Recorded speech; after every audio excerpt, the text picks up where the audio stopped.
જય સિયારામ.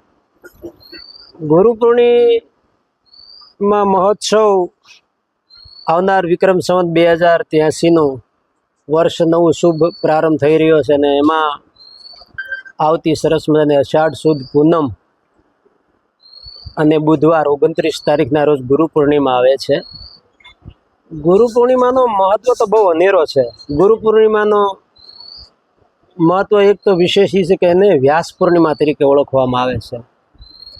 વ્યાસ પૂર્ણિમા શેના માટે? એમ કે ભગવાન વેદવ્યાસજીએ આખા આપણા સનાતન ધર્મને ભારત વર્ષની ભૂમિને પાવન કરવા માટે તો ઠીક છે, પણ વિશ્વગુરુ જેને કહેવાય એમની માટે 108 ઉપનિષદ, 6 શાસ્ત્ર, 4 વેદ અને 18 પુરાણ આવા ગ્રંથોનું જેણે સરસ મજાનું રસપાન કરાવ્યું છે ભારત વર્ષની ભૂમિને. એટલે આપણે એ ભગવાન વેદ વ્યાસનો પ્રાગટ્ય દિવસ છે, એટલે એને વ્યાસ પૂર્ણિમા તરીકે પણ ઓળખીએ છીએ.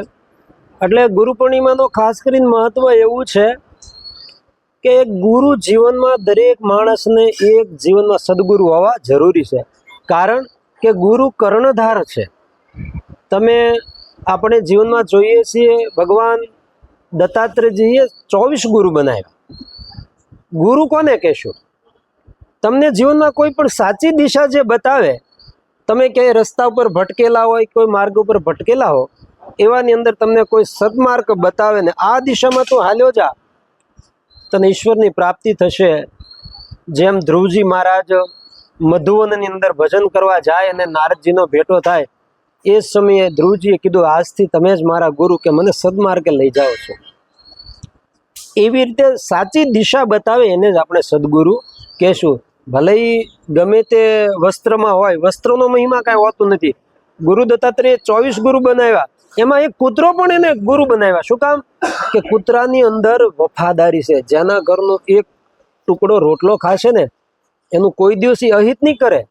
એટલે એમાંથી કૂતરામાંથી એને વફાદારીનો જે વિચાર મળ્યો, એટલા માટે ભગવાન ગુરુ દત્તાત્રેય કૂતરાને ગુરુ બનાવ્યા. એમ કહેવાનો મતલબ ગુરુ પૂર્ણિમાનો અનેરો મહિમા છે. આવનાર સમયની અંદર ગુરુ પૂર્ણિમા આવે છે.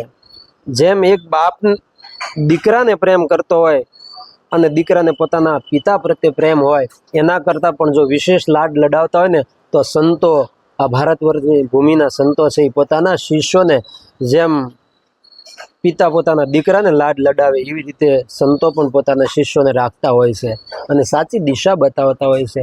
એવા શુભ પ્રસંગે આવનાર ગુરુ પૂર્ણિમાનો મહોત્સવ છે, ત્યારે દરેક સમસ્ત સનાતન ધર્મના આશ્રિતો ભાઈઓને બહેનો, ધર્મપ્રેમી જનતા સદગુરુનું શરણ લઈને પોતાના જીવનને ધન્ય બનાવે એવી સૌની પાસે અભિલાષા રાખે.